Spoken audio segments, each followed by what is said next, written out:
Hi, everybody. Welcome to the Pro Video Pages webinar and podcast series. Today, I am really excited to be welcoming my friend Dan Kraus, who I've known for 15 years now. We met in the Duct Tape Marketing Network of Consultants back in 2010 when I joined, and want to share a little bit about Dan before he shares his expertise with us today. So Dan has been in sales and marketing for about 40 years. He carried a bag for 8 of those, managed sales teams for 12, has 4 years of consulting practices in management channels and operations. And he built and ran a successful full service marketing agency with lead gen services for 10 years and has also worked as a VP of marketing and a CMO for 6. During this entire time, he is focused on small to medium sized businesses. On the personal level, he is married with 3 kids, ages 16 to 24, and shares his home with 2 dogs and a cat. He is from New York, but lives in North Carolina in the Charlotte area. So, Dan, I am going to let you take it away and educate our networks. Here you go. All right, everybody. So today we're going to talk about targeted advertising or targeted programmatic advertising. And what I want to do is take you through some of the challenges that I think we're all facing these days when it comes to our marketing, our lead generation, our awareness, and then talk about why this approach to advertising should be part of the mix that you're considering as you move forward with your lead generation, your marketing, your awareness plans. So, as I said, most of us will recognize a lot of these headwinds that we're running into when it comes to getting out there and creating awareness of our product, our service in a cost-effective manner. So if we're thinking about traditional media, traditional ways of marketing, direct mail has gotten incredibly expensive and it's also really ineffective. It's always been questionably effective, but it's very ineffective today because it's pretty much all that's showing up in your box today is junk mail. Radio is really fragmented out to podcasts and satellites, Spotify, Pandora. Podcasts bifurcate, so they're either really expensive or they have very low listenership.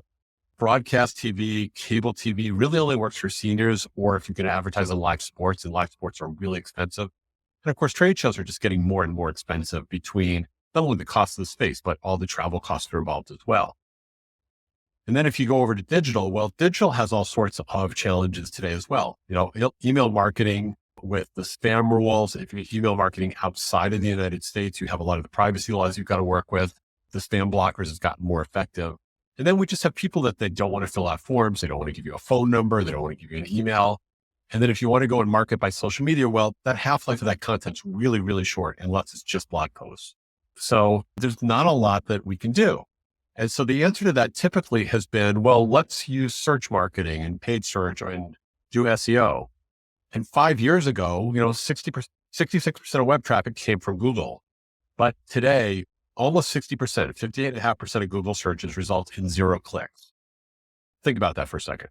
People do a search on Google, they get the answer, they never leave Google. They're not clicking over to your website. They're not clicking over to the original content. So then, all right, we'll advertise on search, but only 11% of Google visits go to paid ads. So people aren't going beyond Google's first page. They're not leaving Google in general. And then 97% of content that gets published gets no traffic from Google at all. So, what's changed? Well, you probably know the answer to that, right? It's AI. The AI overviews that you get when you do a Google search answer a lot of your questions. And if it doesn't, and you've got a couple of hundred blue links that start to appear in front of you, you might just go over to ChatGPT or Claude or whatever is your preferred AI engine and ask the question there. Or maybe just go to Reddit and do a search because that's where a lot of Google searches seem to be dropping us these days anyway.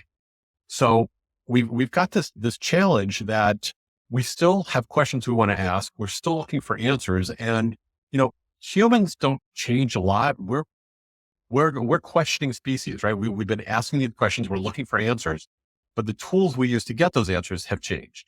So pre-1990, whether that's you or maybe it's your parents, they went to the library, right? We had to look up the answers in a card catalog. And then in 1995, the web came along and then Google started organizing it in 99. And then we got social media. So you could ask friends, families, other people out there, what they thought or what they know.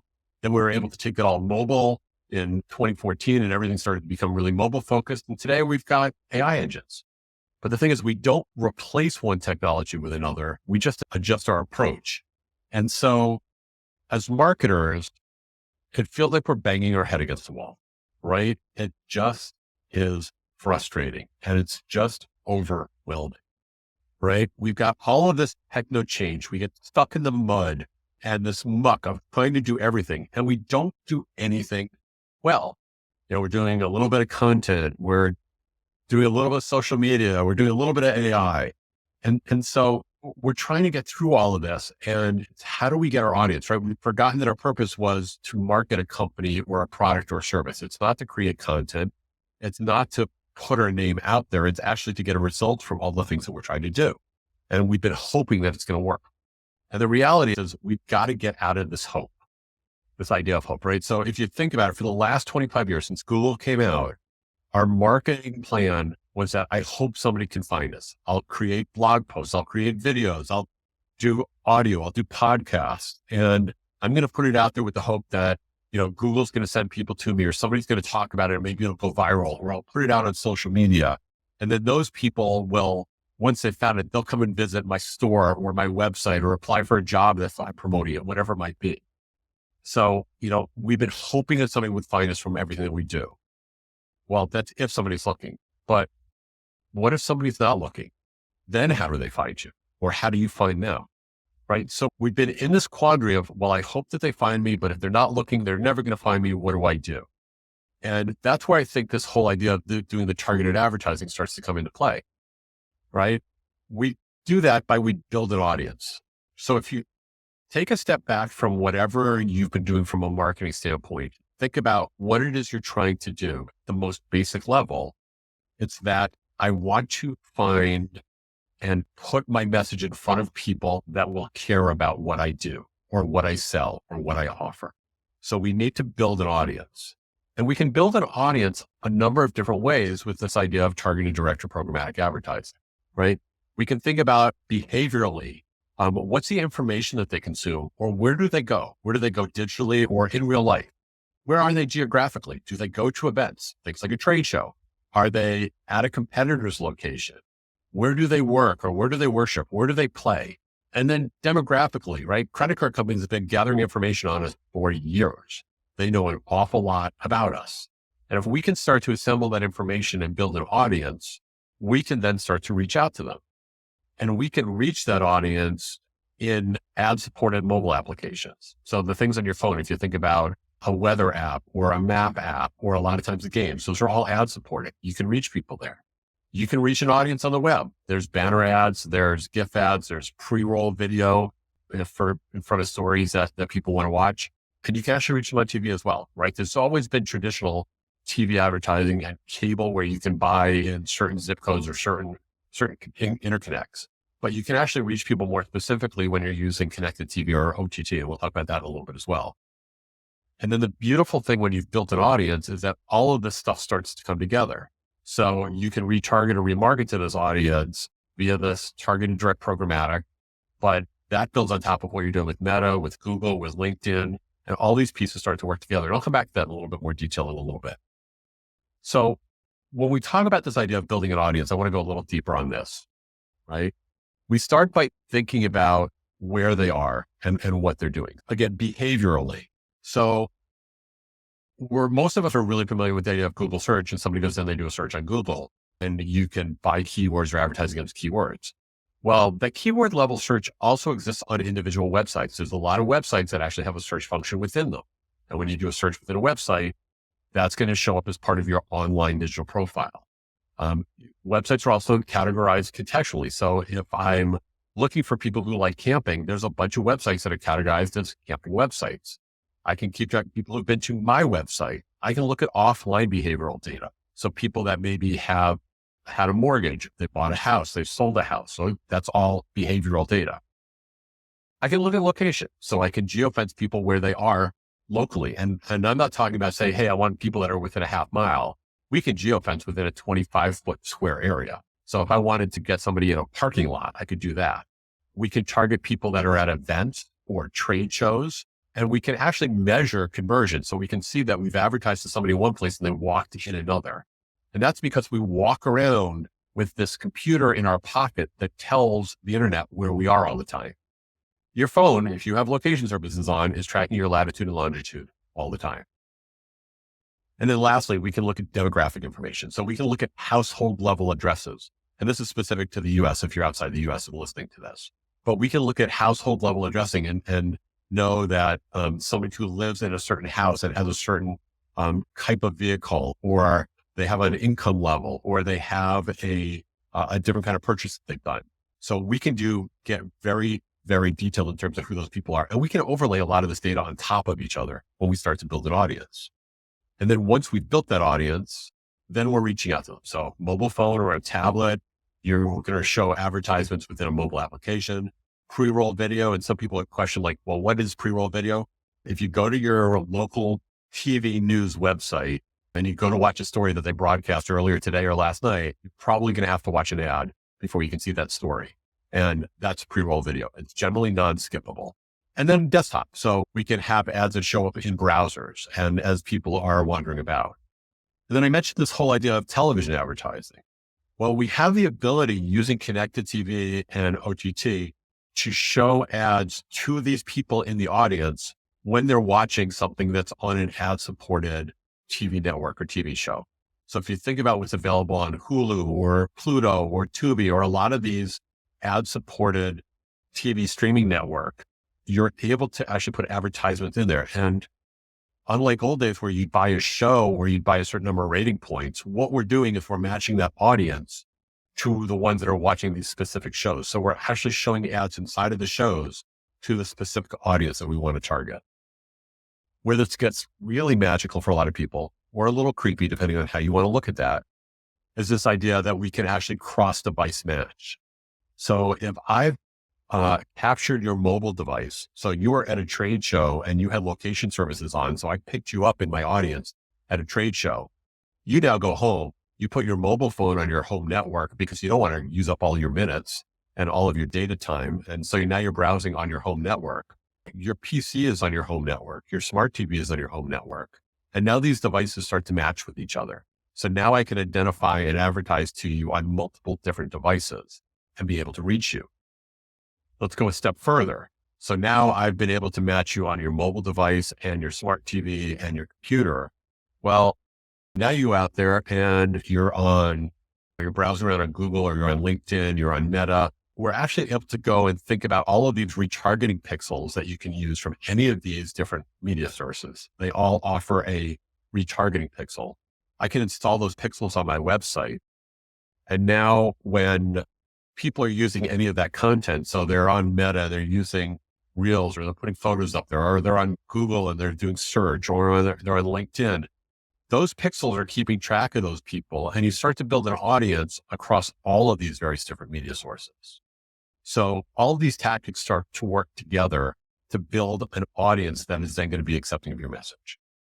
Now, just go sideways for 1 second. I just want to be really clear about what this is not, because a lot of people think about a banner advertisement or an ad inside of a mobile device as kind of this old style banner advertisement where you say, hey, I want to buy an ad on a certain website or a group of websites. What we're doing is we're building an audience and we're advertising to that audience regardless of where they go. So we're not choosing the website we're advertising to, we're choosing the person we're advertising to, or in this case, actually the device that we're advertising to. And where that device goes is where the ads will follow. So this is something that you think you want to learn a little bit more about. I want to talk to you about kind of what the next steps are and how do you start to think about this, right? So the first thing you want to think about is if you want to try something like this out is what's going to be the way that you measure success? Because there's no point in doing any kind of marketing tactic that you haven't thought about what's going to be successful or not. And with targeted programmatic advertising, it's really about a 90-day process to start to see the effect.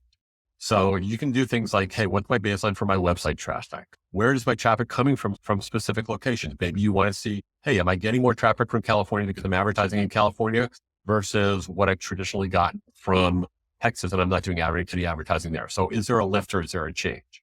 Maybe you can look at brand searches. How many people are looking for your brand now than we're looking for 90 days prior? Leads, right? Again, I said earlier, people aren't filling out forms. So I wouldn't say you want to measure this success by form fills because nobody's filling out forms. but think about how you want to track what is a lead or an opportunity.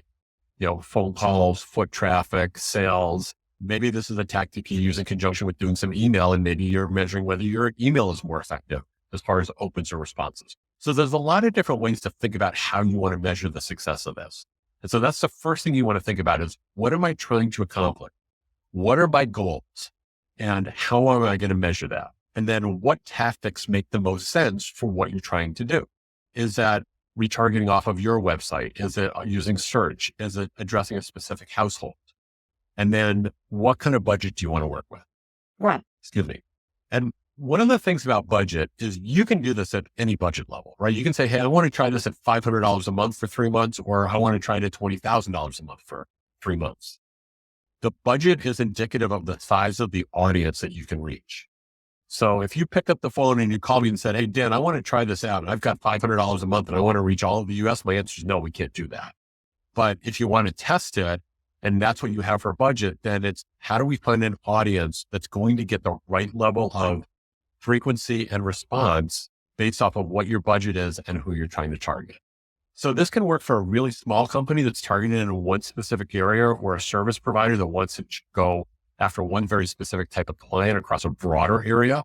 So there's a lot of different ways to think about how you want to apply it and what you want to get out of it. And it really comes down to what do you want to accomplish from a goal standpoint? What are the tactics that make the most sense? How much do you have to spend to do all of this? So let me wrap it up just with a quick summary for you all, right? Our goal with targeted direct is 3 things, right? It's get found, it's build an audience that you can continue to stay in front of, and staying top of mind with that audience. So we do that by identifying who are the people and where are they likely to be, right? What is their location? What are their demographics? What are their behaviors? Let's zero in on them. Once we zero in on them, how do we reach them? Whether that's through TV or video on a tablet or a PC or on a mobile device. And in the perfect world, we're layering targeted direct programmatic on top of other things we're doing, whether that's in social media or it's in Google, other types of advertising, because this all builds on top of each other. So I know Ann's going to put this deck in the notes for the presentation. Feel free to download it. And if you want to get in touch and have a more detailed conversation, feel free to reach out. And I really appreciate you taking the time to listen to us today. Thank you so much, Dan. I want to do something a little bit different here. There are some questions that I wrote down during this, and I wanted to ask some of those here. We have a little bit of time, and so I thought it might add some value to people to hear a little bit of Q&A right after the webinar. So if you'll indulge me, I'd love to ask you some questions. I love free-forming it. Go for it. Okay, let's do this. With your audience data, what does that actually look like? And is it something that you can actually take with you? Tell me more about the audience and what that actually looks like from a data perspective. That's a great question. And it's actually what I get asked a lot. So the audience data itself is a digital string of a whole bunch of letters and numbers. And if you look at kind of what happens to you when you end up on a website and you see that somebody's identified you with 28 character letters and numbers and really weird ASCII string, that's what that audience data looks like. So what we're doing is we're actually capturing devices, not people. And then those devices, we're able to track the behavior of the device and the associated devices with it. So you can never translate a device directly to a person.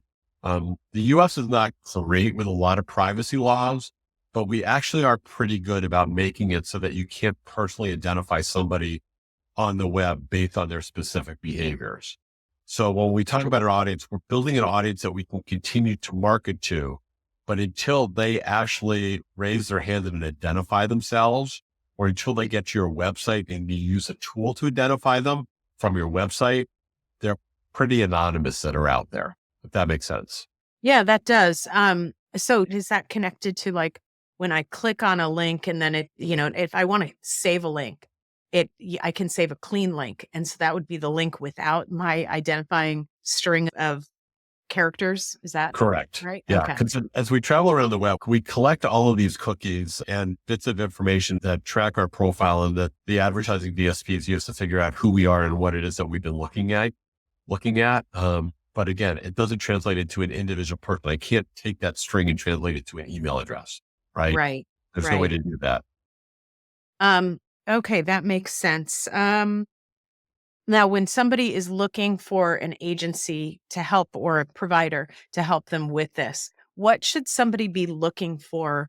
And what should maybe some red flags? I mean, because I can imagine, my head goes to what happens. You probably get some people who are not upstanding about this. And then all of a sudden, maybe something's not working. Two questions here, but does somebody get to take that audience data with them? And is there anything to watch out for or to look for when starting to work with someone like you? So I think the first question that you want to ask somebody is, people use the term programmatic really loosely. It's kind of like when people say social media marketing. Well, what exactly do you mean? That's the first question I'd try to drill into when you're having a conversation with somebody, because there's programmatic advertising that's really designed about how do I spend my budget most effectively without necessarily thinking about the audience. And then that's why I talk about this as targeted direct, because I'm really trying to build the audience first and Mhm. then reach them through the digital ad network. So there's a couple of different ways. So spend some time asking some questions about what they're actually doing and if somebody's not asking you about what you're trying to accomplish, if they're making promises to you about conversions or click throughs, that's where I'd start to get a little bit suspicious.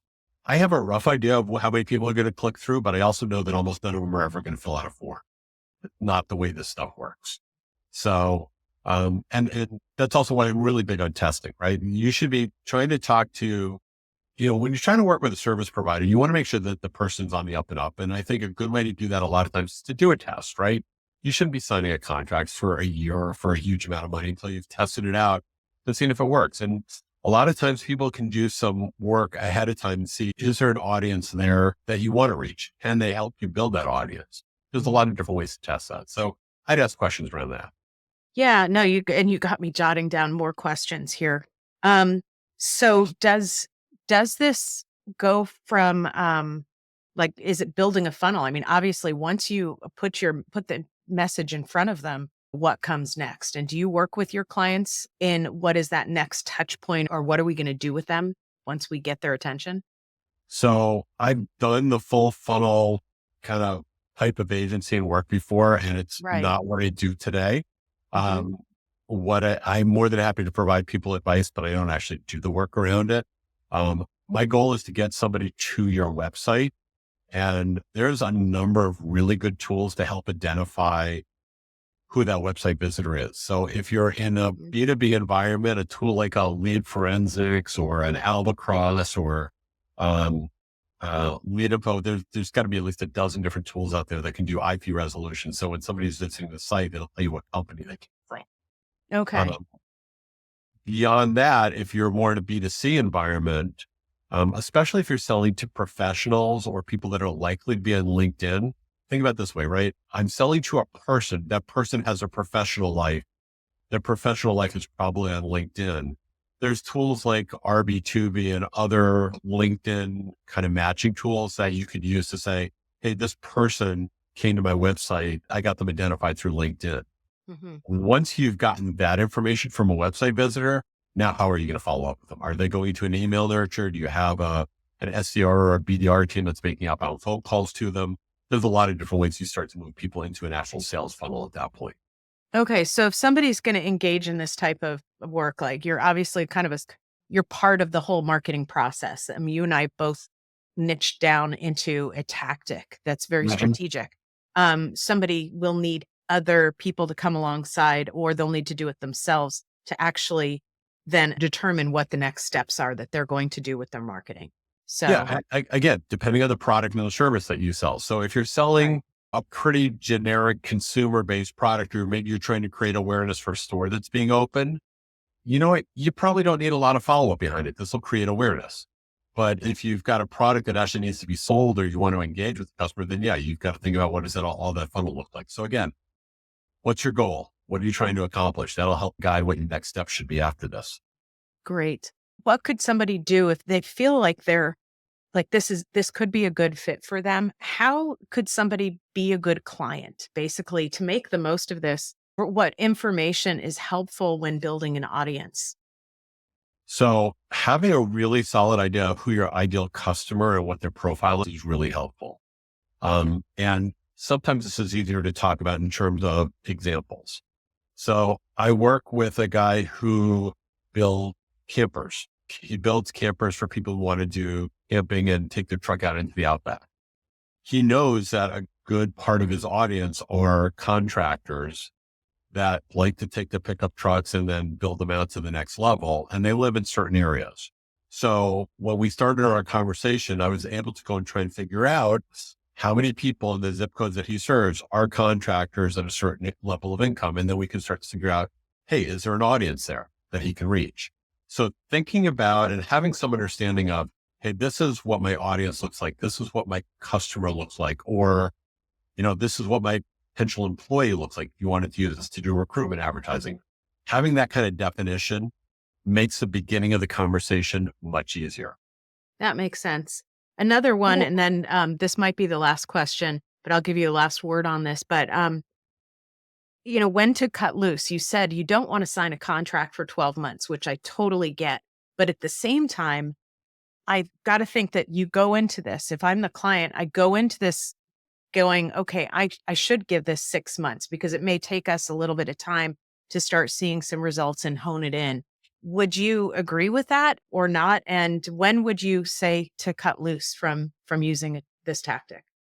So I think in 90 days, you get a pretty good idea of whether this is having an impact or not. You can see from a reporting standpoint, is it driving website traffic? Is there anything happening with that website traffic? Am I seeing the ads that I'm doing on Meta be more effective because I'm also doing targeted direct, and that's helping to build an audience of people that maybe I wouldn't have found on Meta? Is it helping me with foot traffic? So you get a pretty good indication of after 90 days, what's working and what's not. And again, we have a number of different tactics we can use to build audience. So maybe it's not working from a search standpoint, right? I'm not building an audience from search, but I am able to target business owners that live in a certain area, and that is a good fit. So it's taking a look at it tactically as well. But I still think 90 days is the shortest period of time I would give it. Okay. No, that makes total sense. Thank you.